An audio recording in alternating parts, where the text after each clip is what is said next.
utambereye mwiza mu buzima bwanjye, navuze ati ngomba kwiyegurira Imana mbere na mbere kuko niyo ya mbere. Bibiliya niyo ivuga ngo kubyarwa n'amazi n'umuriro ariko kubyarwa bushya. Mu by'ukuri ngiye kugira mfate uwo mwanzuro nk'uko nabitangiye mbikubwira. Twavuye mu buhungiro, twari turi mu nkambi, twari tubayeho uko twari tubayeho ni ku shida, ariko kubera ko Imana ikora ibitangaza yadukuye mu kiziba. Mu by'ukuri urabizi, banza nawe warayibayemo iriya nkambi, twafataga intica ntikize, ariko Imana iraturinda, iravuga ati intoranya bamwe muri bake babashije kugera kuri ubu butaka bwa Canada. Numva ko ari ubuntu Imana yangiriye. Nge mubona ni Kabagema Isaie Dieudonné, ni ya TV yanyu Kabagema TV. Uyu munsi tukaba twagira ubuntu kuri iki cyumweru, tukaba tugiye kuganira n'abavandimwe harimo Jackson ndetse na Maombi. Mbere yuko dutangira tunajya imbere mu gikorwa cy'ikiganiro, batangira babibwira aho bagiye bava kugira ngo babe bari hano muri uyu mujyi. Murakoze. Banyita Jackson, mbarizwa ahantu bita New Brunswick, Fredericton, Canada. Uyu munsi ni umunsi wo nishimiye cyane, ni umunsi nsa n'uwavutse bwa kabiri. Turutse mu nkambi mu Rwanda. Waturutse mu yihe nkambi? Ngarama. Ngarama muri Nyabiheke. Murakoze. Turi kumwe n'undi muvandimwe hano bita Maombi, nawe yajya mbere akatwibwira birambuye. Okay, nibyo, murakoze. Nk'uko bivuze nitwa Maombi, nkaba naraturutse muri Congo. Navutse mu 1986, turahunga duhungira mu nkambi ya Kiziba, ariko ubu ngubu ndabarizwa muri Canada, mu ntara ya New Brunswick, Fredericton. Uyu munsi byabaye igitangaza, twishimye cyane kuko ni umunsi mukuru udasanzwe. Twabyawe ubwa kabiri. Kubyarwa ubwa kabiri ni kwa kundi umuntu abatizwa mu mazi magari, na Yezu yarabivuze, kubyarwa ubwa kabiri no guca mu mazi magari. Urakoze cyane. Mbere yuko twanzika, mu by'ukuri hano duherereye turi muri province ya New Brunswick, turi muri burasirazuba bwa Canada, icyo bita West Coast, mu mujyi wa Fredericton. Ni kapitale ya New Brunswick. Iyo bavuze kapitale, amaprovinsi ya hano nayo aba afite icyo bita amakapitale, ariko mu by'ukuri nyirizina kapitale ya Canada ni muri Ottawa. Mbere yuko tugira ikiganiro kirambuye, reka tujye imuzi n'umuzingo cyatumye tufata umwanya wo kuganira. Mu by'ukuri ni abavandimwe uyu munsi bagize ikintu cyo kuvuka bwa kabiri, bakaba babatijwe muri Eglise ya Jani Church. Bagiye kutubwira muri rusange, yaba ku rugendo rumwe na rumwe bagiye bacamo, mu ncamake baratubwira, yaba mu bigendanye n'ubuzima bagiye babamo mu nkambi zitandukanye, ndetse n'uru rugendo bagize rwo kuba babatizwa kugira ngo bakomeze urugendo rwabo hano muri Canada, ndetse bari no mu buzima bwa gikirisitu.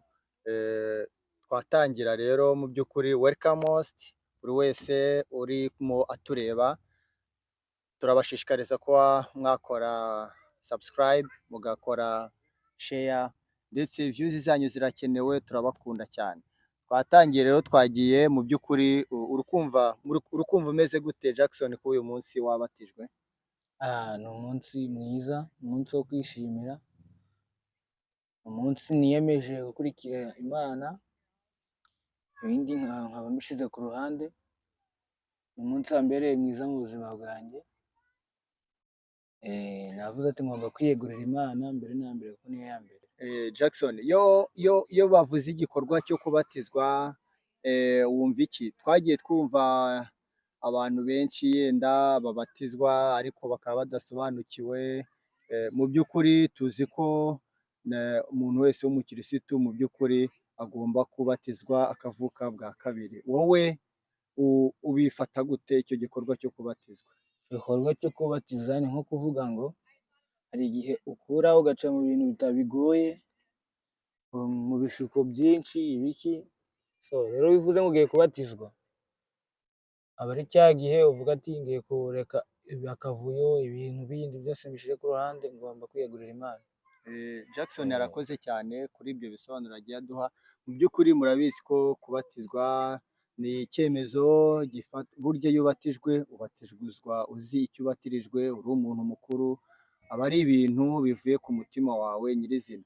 Mahombi, wadusobanurira nyirizina nawe kubatizwa kuri wowe bisobanuye iki?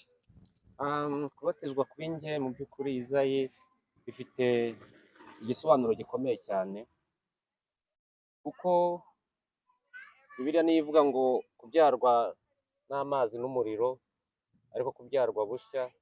Mu by'ukuri ngiye kugira mfate uwo mwanzuro nk'uko nabitangiye mbikubwira. Twavuye mu buhungiro, twari turi mu nkambi, twari tubayeho uko twari tubayeho ni ku shida, ariko kubera ko Imana ikora ibitangaza yadukuye mu kiziba. Mu by'ukuri urabizi, banza nawe warayibayemo iriya nkambi, twafataga intica ntikize, ariko Imana iraturinda, iravuga ati intoranya bamwe muri bake babashije kugera kuri ubu butaka bwa Canada. Numva ko ari ubuntu Imana yangiriye. Ndavuga ati rero uko byagenda kose ngomba no kubatizwa nkegera Imana, kuko muri ibi bihugu iyo utegereye Imana uhura n'ibibazo bikomeye. Ndavuga ati ngomba kubyarwa ubwa kabiri, nkabona uburyo nkurikira Yesu Kristo, nkabana nawe iby'iteka ryose. Mahombi, urakoze cyane. Ugiye usobanura byinshi uburyo, urabona nubwo turi hano muri Canada turi abakongomani batuye hano muri Canada, tugiye kwamara igihe kitari kinini kandi kigera mu mezi arenga hafi 6. Urabona ko imyaka irenga 20 na hafi 30 tuba mu nkambi, harimo Kiziba na Nyabiheke. Akaba ari nk'ubuntu Imana yatugiriye bwo kuba twese turi hano, ndetse n'abavandimwe bakaba babatijwe. Ni iki wabwira abantu mubana hano muri Canada, yaba ku bigendanye n'ubuzima bwo kwigarurira Imana, ku bigendanye n'ubuzima bwa buri munsi, ku bigendanye no kwisanisha aho wavuye n'aho uri, no kugira ngo ube uri mu nzira nyayo n'urugendo rwawe uzarukomeze neza uri kumwe n'inshuti ndetse n'abavandimwe? Mu by'ukuri nk'uko ubivuze, tuba dukeneye no gutanga inama ku bantu turi kumwe dutuye hamwe. Hano iki gihugu, aya mahanga ni meza kandi ni mabi. Mu by'ukuri mu byanteye no kubatizwa, kuba nakurikira Imana, nabyo birimo mu nama ngiye gutanga. Mu by'ukuri aya mahanga ateye ubwoba, aya mahanga arimo ibiyobyabwenge, aya mahanga arimo inzoga nyinshi z'amoko yose abaho ku isi. Kandi noneho iki gihugu ko twakibonye, iyo ushatse kuba umugabo kigufasha kuba umugabo, washaka kuba imbwa nabyo kikagufasha kuba imbwa. Hano bagira amaduka y'urumogi, bakagira amaduka y'ibiyobyabwenge bitandukanye, ariko urumogi nk'uko iwacu barwamagana, hano ho barukorera n'iminsi mikuru. Ubwo rero umwana warusogongyeho aturutse hirya iri iwacu ahita yangirika ako kanya, kuko hano barabishyigikira, ntawe umufunga, ntawe umubuza. Amayoga ari aha ngaha aba akarishe, kandi noneho amafaranga hano araboneka ku bwinshi. Noneho umwana yaba afashe icyo 1000 cye cyangwa 2 bye, ntabwo arara inyota. Ugasanga hano hari inzoga nyinshi, akanywa inzoga z'umurengera, ugasanga ejo hazaza he arahishe. Mu by'ukuri inama nagira abavandimwe bacu twazanye, tugomba kumenya icyatuzanye. Burya mu by'ukuri nubwo twaje muri ibi bihugu, ariko twaje no gushaka ubuzima, turi ko twahindura ubuzima, kuko Imana yabigizemo uruhare, natwe reka tubigiremo uruhare. Natwe Imana ngo ntawe ufasha Imana, ariko natwe tubigiremo uruhare, duhindurirwe ubuzima nk'uko Imana yabitugeneye ikatuzana muri Canada. Twe kugira uruhare mu kwica avenire yacu. Mu by'ukuri niyo nama nagira urubyiruko. Mu by'ukuri Mahombi, urakoze cyane, ugiye usobanura ku bintu byinshi bitandukanye. Urabona hari abantu bakunda kuvuga ngo iyo wabayeho ngo utarya, ngo iyo ugeze aho ibiryo bibonetse ngo urarya cyane. Iyo wabayeho utambara ukagera aho ukabona ubushobozi bwo kuba wabona amafaranga yo kwambara uba umwe mu basapere beza. So ugiye ukomoza muri bimwe na bimwe mu buzima bwa hano muri Canada, ububi n'ubwiza. Reka tugaruke ku muvandimwe wacu waturutse muri Ngarama muri nkambi ya Nyabiheke. Jackson, nk'uko uyu muvandimwe Mombi agiye abigarukaho ku buzima bwiza buba muri ibi bihugu, mu by'ukuri habamo ibibi bya hano n'ibyiza birajyana. Ni iki wabivugaho iki? Ubibona ari gute? Wagira inama urubyiruko ruri hano muri Canada cyangwa hirya no hino muri ibi bihugu, ni gute babicamo neza ndetse bagategura ahazaza, dore ko mu buzima twakuriyemo nta cyizere cy'ubuzima twari dufite, ariko aho tugeze ubu ngubu birashoboka kugira ngo tube twabicamo neza n'ejo hazaza abazadukomokaho cyangwa inshuti n'abavandimwe, dore ko inama nziza ngo ari imwe, ijambo ryiza ni mwene nyina w'Imana. Ni icyo wabivuga ku buzima bwa hano, unavuga ko mu by'ukuri ahazaza h'ubu buzima umuntu yabugendamo kandi akagera ku ntsinzi? Urareba bino bihugu cyane cyane urubyiruko bafite imico itari myiza. Urubyiruko nibo abantu ibiyobyabwenge byinshi muri ibi bihugu, kuko nta muntu ugushyiraho puresha ngo bavuge ngo iyi nzoga ntabwo yemerewe iki n'iki. Rero urumva ikintu ingenzi mbona cyaho cyiza ni ukwitonda, ukamenya ahantu uri, ukamenya icyo waje uje gukora, mbese muri make ugahesha Imana agaciro ko yakuzanye hano kugira ngo ejo heza hawe haboneke, hagaragare. Urakoze cyane. Ku bigendanye n'ibyo ngibyo usobanuye, ni iki ku bigendanye n'ibyo usobanuye ubona ubuzima bwa hano kugira ngo wenda ubugereho wirengagije ibyo ngibyo? Urabona hano hari igihe abantu benshi bahagera, yaba mu rubyiruko nk'abajene nkawe, hari bamwe baba bari ku ishuri, hari abandi bajya gukora, hari abandi nyine bajya muri izo nzira zitari nziza z'ibiyobyabwenge. Ku bantu nibura bari ku mashuri, ni izihe nama wabagira, bari mu rungano rwawe cyangwa bari hasi yawe? Ni iyihe nama wabagira mu by'ukuri kugira ngo bazagere ku ntego zabo? Inama nabagira ni ugukomeza ayo mashuri, kuko noneho mu kigo haba harimo n'ibishuko byinshi. Mu kigo niho usanga urumogi, niho usanga inzoga zinjiyemo zitemewe, n'ibintu bijyanye n'iby'ubusambanyi mu bintu byo mu bigo by'ibintu bizwimo nyine. Rero urumva biba gusaba kwitonda cyane, ukitonda ukamenya icyo ukurikiye kugira ubuzima bwawe nyine utabwangiza.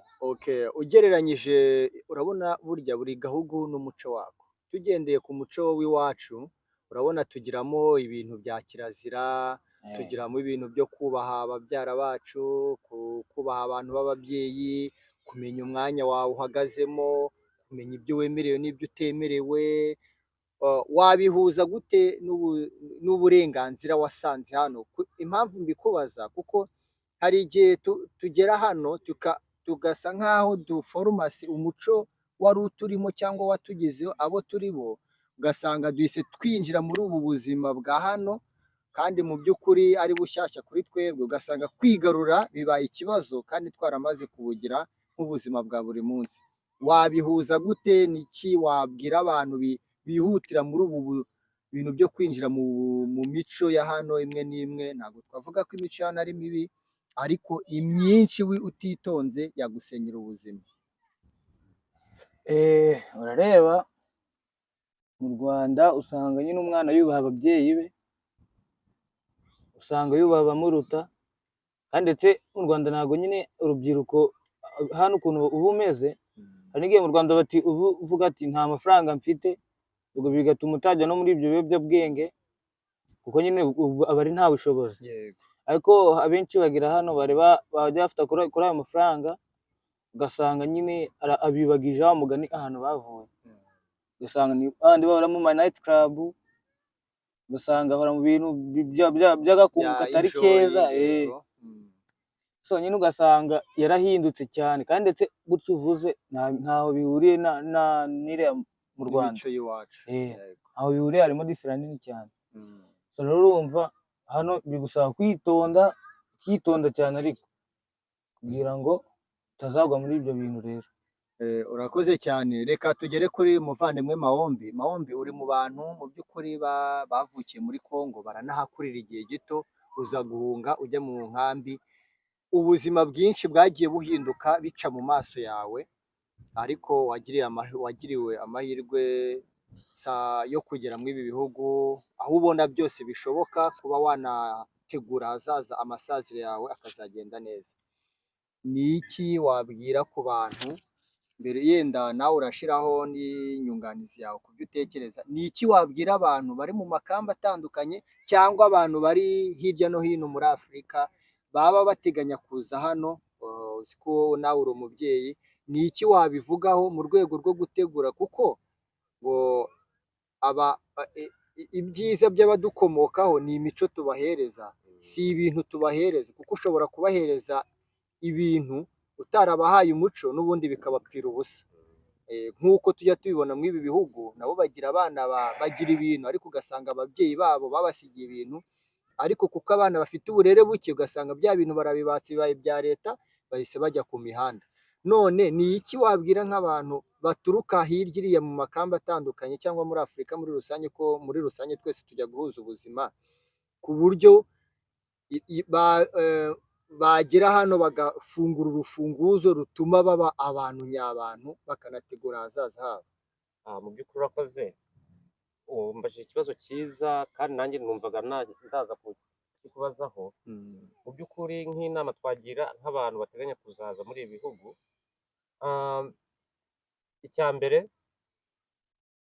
nka famiye igiye kuza nk'aha ngaha, bagomba kwishyira mu Mana bagasenga. Bagasenga. Kuza muri ibi bihugu udasenga rwose, mu by'ukuri ushaka rwose waza cyangwa ntuze, kuko ibi bihugu iyo udafite Imana, ibihugu biragusenya. Biragusenya mu ntege zawe nkeya wari ufite bigushira hasi. Mu by'ukuri abona inama natanga ku bantu bazaza cyangwa bafite amahirwe yo kuzagera ino, bafate nka famiye, bicare baganire, bahuze, batahirize ku mugozi umwe, kuko iyo uje utumvikana n'umugore wawe, utumvikana n'umwana, iyo bigeze hano birahuhura. Birahuhura, ugasanga umugabo agiye ku muhanda, ugasanga umwana agiye ku muhanda, ugasanga umugore agiye ku muhanda, wareba nawe abana bakabakwaka. Mu by'ukuri bisaba kugira ngo usenge Imana, uze wiyunze n'Imana, uri inshuti y'Imana, uri inshuti ya Yesu, ku buryo ki Satani atazabona haguhera muri ibi bihugu, kuko hano muri ibi bihugu Satani uyihaye urwaho gake rwose ibintu Satani iragusenya burundu wese.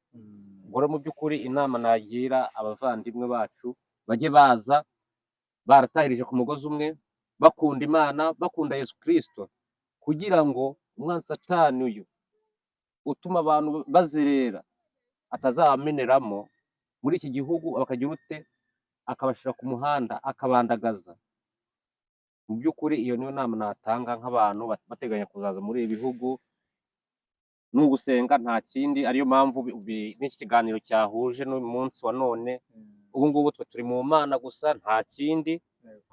Ubu twahisemo gukurikira Yesu, kugira ngo ibi bihugu urebye nabi bakujugunya no mu nyanja ahari. Mahombi, urakoze cyane ku nama nziza uri kugenda utanga hano.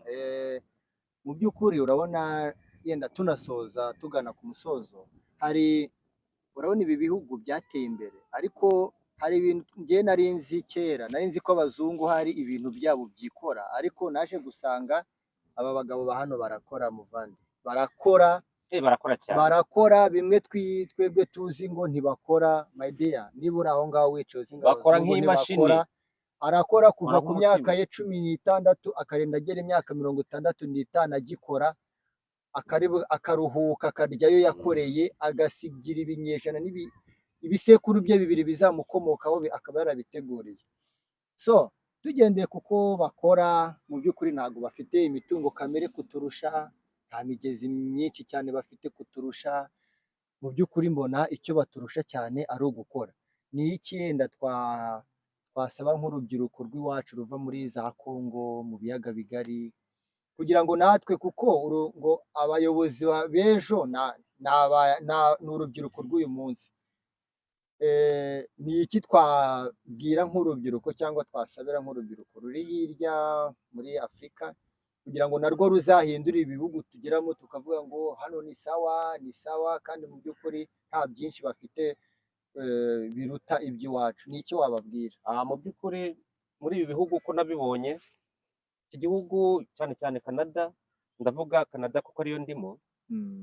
Canada uko nayibonye ni igihugu gifite amafaranga, ni igihugu gifite umutekano pe, ariko mu by'ukuri ku rubyiruko rwacu inama nagira, uko abazungu abavandimwe bateye imbere ni ugukora cyane nk'uko bivuze. Amasaha yo kuryama aba make, ariko amasaha yo gukora ujya kubona uri muri kampani ugatangira saa 12 cyangwa saa 2 ukageza saa 12 z'umugoroba, wenda ukaba wafashemo ikiruhuko cy'isaha. Urumva bakora amasaha menshi.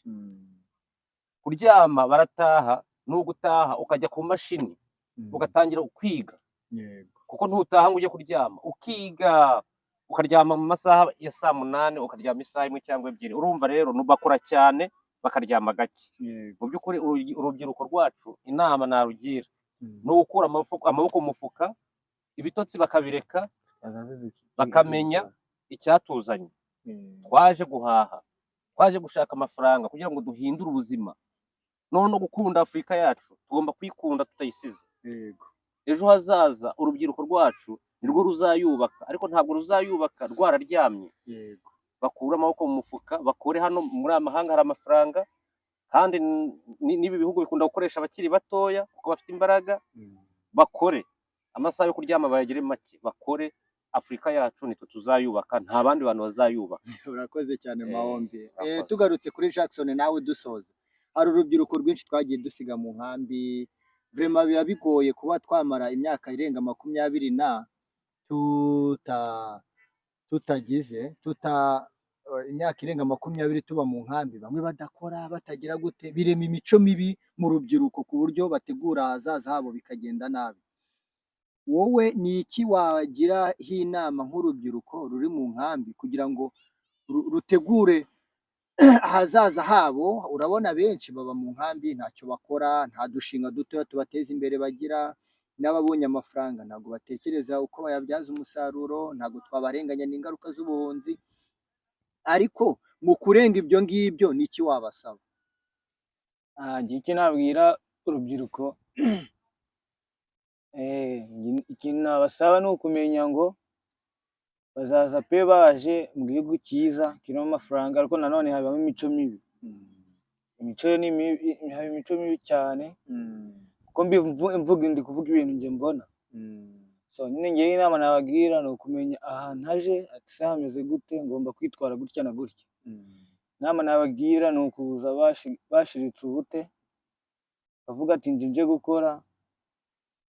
Ngewe ku byiyumviro byanjye mbona mfite nk'ubushobozi nshobora no gusubira iwacu muri Afurika, kuko ntabwo tuzana ari ukuhakunda, ni ubuzima, ni ubuzima. So rero njye inama nabagira ni ukuvuga ati nzaza hano nje gukora iki n'iki gifatika kizima, apana ngaze ngari bege muri bya bintu bya fake by'agakungu, mu buyobe nyine ibintu nk'ibyo. Ni ukuvuga ati ndaje nkura amaboko mu mufuka nkore, ejo heza hanjye habe heza. Urakoze cyane.